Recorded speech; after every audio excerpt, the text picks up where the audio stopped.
మాయ మాటలతో ఓ వృద్ధురాలిని యువకుడు మోసం చేసి బంగారం ఎత్తుకెళ్లిన ఘటన జగిత్యాల జిల్లా కోరుట్లలో చోటు చేసుకుంది.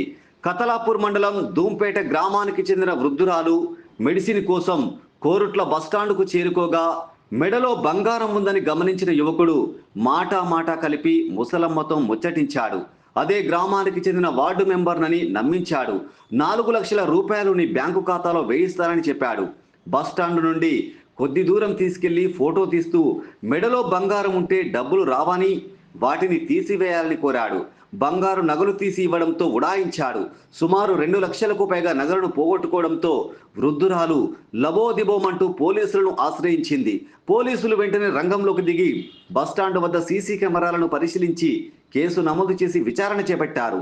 గుర్తు తెలియని వ్యక్తులు మాయమాటలు చెప్పితే నమ్మి మోసపోవద్దని పోలీసులు కోరుతున్నారు.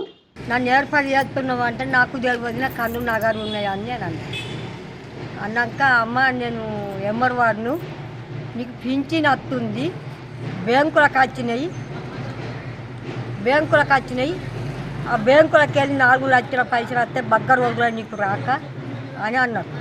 అంటే ఆయన మరి అమ్మ గిరికిరా అని ఆయన నన్ను తోలుకుపోయింది. గడ కూర్చున్నబెట్టినాక అమ్మ వాళ్ళకు చెప్పు నీకు ఒక్కదానికే నేను కొట్టేయలేదు, నీకు వస్తాయి పింఛని 4 లక్షల పైసలు వస్తాయి అని చెప్పి ఇంకా దూరం దోలకపోయి అక్కడ గద్దె మీద కూర్చున్నబెట్టిండు.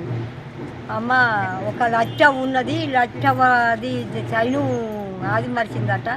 ఆ పేరు ఈ కమ్మ ఇట్ట అక్కడ పెట్టి ఫోటో తీసి నేను ఫోటో తీసుకొని ఆ పైసలు నీకు ఇప్పిస్తానమ్మా, ఏమనుకోకమ్మా అని ఆయన చైన్ తీసుకొని రొట్టెల పేరు కమ్మ తీసుకొని చక్కగా నడిచి అటు వేయండి. నేను దోరకత్తారమ్మా ఈయన కూర్చుండంటే ఆయన కూర్చుంది.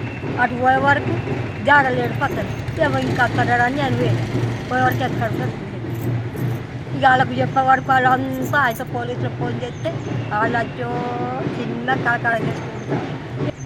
ఆడ నాకు ఎరకలేదు, నాకు గుర్తుపడుతున్నామంటే నాకు ఎరకలేదు సార్ అని. ఇంపేట నుంచి వెళ్ళి ప్రతిసారి విజయ్ కుమార్ హాస్పిటల్కి వచ్చి మెడిసిన్ తీసుకునేది. అలాగే ఈసారి కూడా వచ్చి తీసుకొని రిటర్న్ అవ్వగా గోదాం దగ్గర ఒక అతను వచ్చి మాయమాటలు చెప్పి నేను ఎంఆర్ఓను పింఛన్ తింటానని చెప్పేసి తనకు మాయమాటలు చెప్పి సంతలోకి తీసుకొని వెళ్ళి అక్కడ తన మెడలో నుంచి గొలుసును చెవి కమ్మలు తీసుకొని పరారైపోయింది.